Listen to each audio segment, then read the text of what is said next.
दोस्तों, मैं आरिफ खान एक बार फिर आपके सामने हाजिर हो गया हूं क्राइम एक्सपोजर न्यूज़ रूम से ताज़ा खबरों के साथ।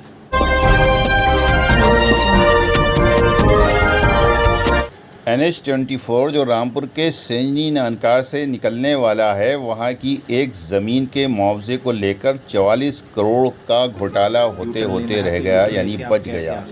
दरअसल हुआ ये कि पूर्व ADM जो अब रामपुर से चले गए हैं, वो उनके अंडर में ये सब काम होते हैं। उन्होंने एक ज़मीन पर रिपोर्ट लगा दी थी और उस ज़मीन के मुआवजे को लेकर ही ये घोटाला होने वाला था, लेकिन NH के अधिकारियों की शिकायत पर रामपुर ज़िलाधिकारी ने तत्परता दिखाई और इसकी जब दोबारा जांच कराई तो मामला कुछ और निकला। देखिए हमारी ख़ास रिपोर्ट और सुनिए रामपुर ज़िलाधिकारी की ज़बानी के क्या था पूरा मामला।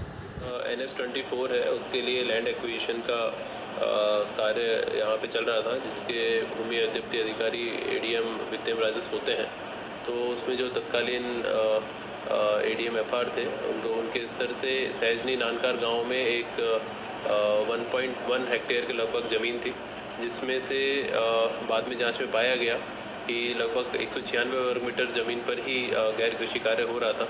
तो पूरी ज़मीन को उसमें गैर कृषि कार्य होते हुए दिखाकर लगभग 51 करोड़ के आसपास में मुआवजा तय करके उसकी रिपोर्ट 30 मार्च को NH को भेज दी गई थी, जिसमें बाद में NH के अधिकारियों द्वारा इस प्रकरण की शिकायत मेरे समक्ष की गई और उसमें पुनः मैंने जब जांच के आदेश दिए तो ये पाया गया कि मात्र 196 वर्ग मीटर पर ही गैर कृषि कार्य हो रहा था। बाकी जो भूमि थी मौके पर खाली थी। इसको फिर बाद में उनकी आपत्ति पर जो मुआवजा फाइनली तय किया गया वो लगभग 6 करोड़ के आसपास तय हुआ। तो इस प्रकार से जो पूर्व में रिपोर्ट भेजी गई थी, अगर NH के अधिकारी समय पे उसकी शिकायत नहीं करते तो उसमें एक शासन को बहुत बड़ी वित्तीय क्षति होने की संभावना थी। इसको समय रहते रोक लिया गया। कर्मचारी यहाँ पे जो अपने आप को LAC बताते थे, उसका भी संज्ञान में आया है कि वो LAC के पद पे नहीं है, वो एक अस्थायी कर्मचारी PWD के थे, जो कि यहाँ पे सर्वे अमीन के पद पे थे, वो लिपिक नहीं थे। तो उनके बारे में भी ये प्रकरण संज्ञान में आया, तो उनको भी तत्काल LAC के पद से हटाते हुए वहाँ पे कलेक्ट्रेट के क्लरिकल स्टाफ की नियुक्ति की गई है। और अब इस प्रकरण के बारे में उनका क्या है, इसको एक बार डिटेल में हम लोग भी विस्तृत परीक्षण कर रहे हैं और परीक्षण करने के बाद में इसमें उत्तरदायित्व निर्धारित करेंगे। प्रयास किया गया, लेकिन उसको समय रहते भी NH के अधिकारी द्वारा हमारे संज्ञान में लाया गया, तो उसको रोक भी दिया गया। और इस बीच में ऐसे भी कुछ प्रकरण संज्ञान में आए थे कि NH के अधिकारियों से भी अपर जिलाधिकारी के स्तर पे बहुत ज़्यादा दुर्व्यवहार भी किया गया इसी बारे में, तो उसकी शिकायत भी उन्होंने मुझसे की थी, तो उसको भी हमने प्रकरण को संज्ञान में लिया। Thank you. अगली खबर का रुख करते हैं। ये भी एक घोटाले से जुड़ी हुई खबर है। दोस्तों, ये चेहरा तो आपको याद होगा, ये डॉक्टर YS सचान हैं, जो डिप्टी CMO थे और इन्होंने जेल में आत्महत्या कर ली थी, ऐसा कहा गया था। दरअसल मायावती के शासनकाल में NRHM में एक नेशनल रूरल हेल्थ मिशन के नाम से ग्रामीणों के स्वास्थ्य के प्रति एक मिशन चलाया गया था, जिसमें उनको स्वास्थ्य की से अच्छी सेवाएं मिल सकें, वो इस मिशन का जो मकसद था। लेकिन इसके अंदर पैसे का इतना घोटाला हुआ कि अरबों खरबों रुपए का घोटाला हुआ, जिसमें कई CMO के मर्डर हुए, कई डॉक्टरों के मर्डर हुए। उसमें डॉक्टर YS सचान भी एक घोटाले में पकड़े गए थे, इन्हें जेल ले जाया गया, लेकिन जेल के अंदर ही इन्होंने ऐसा कहा गया कि आत्महत्या कर ली। अब जबकि इनकी जो रिपोर्ट चल रही है, उसके ऊपर जो इनकी इंक्वायरी चल रही है, उसके बाद कई साल के बाद में ये बात सामने आई है कि ये आत्महत्या नहीं थी बल्कि हत्या थी। और इसी को लेकर कोर्ट ने CBI को फटकार लगाते हुए कहा है कि दोबारा से क्लोजर रिपोर्ट को कैंसिल करके कहा गया है कि दोबारा से रिपोर्ट पेश की जाए। और अब CBI ने जब दोबारा से रिपोर्ट पेश की है, तो इसमें CBI ने भी माना है कि ये आत्महत्या नहीं बल्कि हत्या थी। और जिन डॉक्टरों ने उनका पोस्टमार्टम किया था, उन्होंने रिपोर्ट दी थी कि जो एक डॉक्टर है वो आत्महत्या करने के लिए अपने जिस्म पर जगह जगह कट नहीं लगाएगा या जगह जगह अपने जिस्म को ज़ख्मी नहीं करेगा, क्योंकि डॉक्टर तो जानता है कि कौन सी नस काटने से उसकी जान चली जाएगी। बहरहाल अब ये मामला दोबारा से उखड़ चुका है, देखना यह है कि आगे क्या होता है। एक और घोटाले से जुड़ी खबर मैं आपको बताने जा रहा हूँ और ये है रामपुर के ज्वालानगर स्थित शमशान घाट का घोटाला। जी हाँ दोस्तों, पूर्व सपा सरकार में रामपुर के ज्वालानगर स्थित शमशान घाट के लिए 1.5 करोड़ रुपया दिया गया था। एक बार 80 लाख आए थे और एक बार 70 लाख आए थे। इस तरह से 1.5 करोड़ रुपए वहाँ के सौंदर्यीकरण के लिए आए गए थे, जो कार्यदायी संस्था CNDS के अकाउंट में थे और CNDS को ये काम कराना था। लेकिन उसके कुछ दिनों के बाद सरकार पलटा मार गई और दूसरी सरकार आ गई और ये काम भी नहीं हुआ। लोगों ने सोचा कि शायद सरकार पलटने के कारण काम नहीं हुआ, इसलिए इसकी कोई जांच नहीं हुई, कोई शिकायत नहीं हुई और ये पैसा कार्यदायी संस्था CNDS के अकाउंट में ही पड़ा रहा, जो अभी तक पड़ा है। उन्होंने ना तो इसको वापस किया और ना ही इसके बारे में और कुछ उसके बारे में बताया। अभी जो यहाँ पे जो निर्वाचित हुए हैं लोकसभा सांसद जो निर्वाचित हुए घनश्याम सिंह लोधी ने इसकी जांच पड़ताल के लिए फ़ाइल मंगा ली है और इससे पता चलेगा कि अब ये पैसा किस स्थिति में है, इसको किस नियत से रोका गया, क्या हड़पने की नियत से रोका गया, या घोटाला हुआ है, या कहाँ पे वो पैसा है और किसने खाया। क्योंकि रामपुर में तो अब CNDS का कोई कार्यालय है ही नहीं और अब देखना ये है कि इस पर किस प्रकार से कार्रवाई होती है। अगली खबर का रुख करते हैं।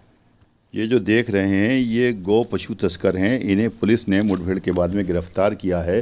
दरअसल रामपुर पुलिस कप्तान के कुशल निर्देशन में अपराधियों के खिलाफ अभियान चलाया जा रहा है। इसी के तहत टांडा पुलिस को सूचना मिली थी कि नाले के पास में 2 पशु तस्कर गौवध करने वाले हैं। पुलिस ने जब जाकर उनको ललकारा तो उन्होंने पुलिस के ऊपर भी फायर झोंक दिया और इस तरह से पुलिस ने जवाबी फायर करते हुए इन दोनों को गिरफ्तार किया। देखिए किस तरह से इनको ज़ख्मी किया है पुलिस ने। इनकी टांग पर गोली लगी है और फिर कंधों पर लादकर इनको अपनी जीप में बैठाया जा रहा है। ये दूसरा वाला भी है, इसको भी लादकर कंधों पर लादकर अपनी जीप में बैठाया जा रहा है और इसको भी इलाज के लिए अस्पताल भेजा जा रहा है। देखिए ये हमारी ख़ास रिपोर्ट जो रामपुर से हमने पेश की। अगली खबर खटीमा से है, जहां वन्य जीवों के लिए प्रमुख किलपुरा रेंज में हाथियों के संघर्ष में झुंड से अलग एक हाथी ने दम तोड़ दिया। इसकी खबर जब वन विभाग को लगी तो हड़कंप मच गया। SDO ने मौके का मुआयना किया। हाथी के सभी अंग सुरक्षित मिले। दोपहर बाद जंगल में नैनीताल चिड़ियाघर के वरिष्ठ पशु चिकित्सक के नेतृत्व में पशु चिकित्सक टीम ने हाथी का पोस्टमार्टम किया। बता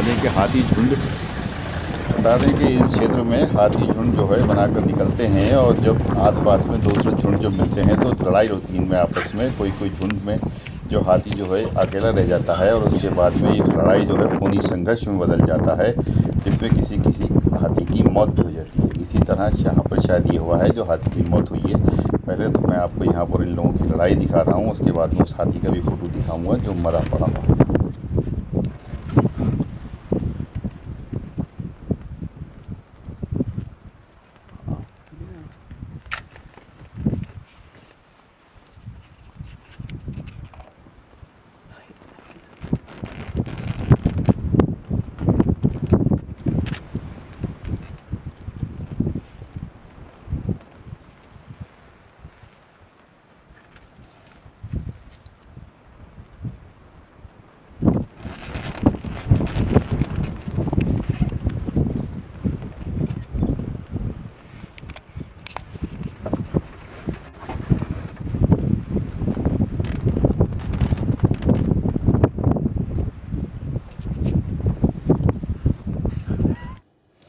यही वो हाथी है जिसकी इस लड़ाई में मौत हुई है।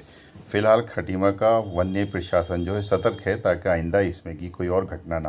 दोस्तों अगली खबर जो है बहुत महत्वपूर्ण है। आज़ादी की 75वीं वर्षगांठ के अवसर पर आज़ादी के अमृत महोत्सव के अंतर्गत इस बार 11 अगस्त से 17 अगस्त के बीच स्वतंत्रता सप्ताह मनाया जाएगा। स्वतंत्रता सप्ताह को सफल बनाने के लिए मुख्य सचिव दुर्गा शंकर मिश्रा द्वारा वीडियो कॉन्फ्रेंसिंग के माध्यम से दिए गए निर्देशों के उपरांत रामपुर जिलाधिकारी रविंद्र कुमार मांदड़ द्वारा जनपद के अधिकारियों को स्वतंत्रता सप्ताह मनाने का जो है डायरेक्शन निर्देश दे दिए गए हैं और ज़िला अधिकारी ने कहा है कि प्रत्येक नागरिक के मन में राष्ट्र प्रेम की भावना जागृत करने और स्वतंत्रता संग्राम के प्रति सम्मान का भाव उजागर करना इस अभियान का उद्देश्य होना चाहिए। उन्होंने बताया कि हर घर में तिरंगा, हर जगह पे तिरंगा होना चाहिए। कार्यक्रम प्रत्येक सरकारी अधिकारी, कर्मचारी, शिक्षक, सार्वजनिक क्षेत्र, उपक्रम, मदरसे और दूसरे समूहों तमाम जगहों पर जो है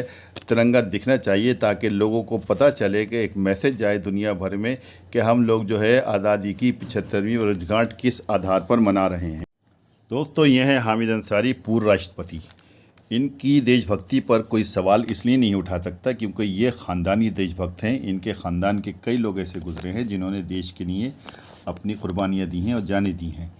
इनके ऊपर पाकिस्तान के एक जर्नलिस्ट नुसरत मिर्ज़ा ने कुछ आरोप लगाए हैं। उसने कहा है कि मेरी उनसे मुलाकातें हुई थी और यहाँ पर एक सेमिनार हुआ था, उसमें वो आया था और वहाँ पर उनसे मिला था। इसको लेकर भाजपा ने उनके ऊपर कई सवाल खड़े कर दिए और एक पूरा हंगामा खड़ा हो गया। भाजपा ने अंसारी पर राष्ट्रीय सुरक्षा को ख़तरे में डालने का आरोप लगाया है। अंसारी ने एक बयान जारी कर अपने ख़िलाफ़ लगे आरोपों को खारिज किया है। ये पूरा मामला तब शुरू हुआ जब पाकिस्तानी पत्रकार नुसरत मिर्ज़ा ने एक टॉक शो के दौरान कहा कि भारत के तत्कालीन उपराष्ट्रपति हामिद अंसारी के बुलावे पर वे भारत गए थे। यहाँ उन्होंने कई खुफिया जानकारियाँ जुटाईं जिन्हें पाकिस्तान की खुफिया एजेंसी ISI को सौंप दिया था। इन जानकारियों का इस्तेमाल भारत के ख़िलाफ़ किया जाना था।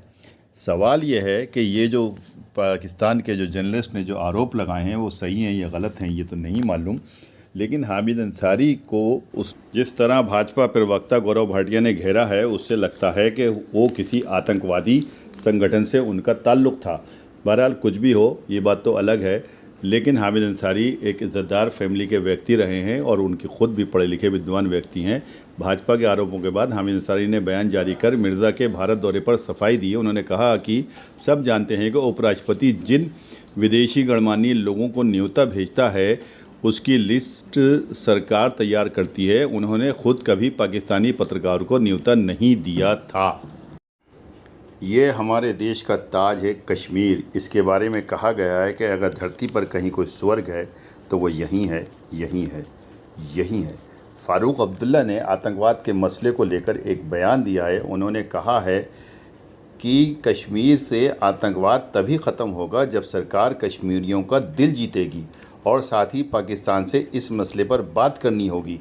इसके अलावा उन्होंने बीते दिनों हुई सब इंस्पेक्टर मुश्ताक अहमद की हत्या की निंदा की। उन्होंने कहा है कि हिंदुस्तान के नेता अक्सर ये बयान देते रहते हैं कि सब कुछ ठीक हो गया है, यह सब कुछ ठीक हो जाएगा। ये सरासर बकवास है।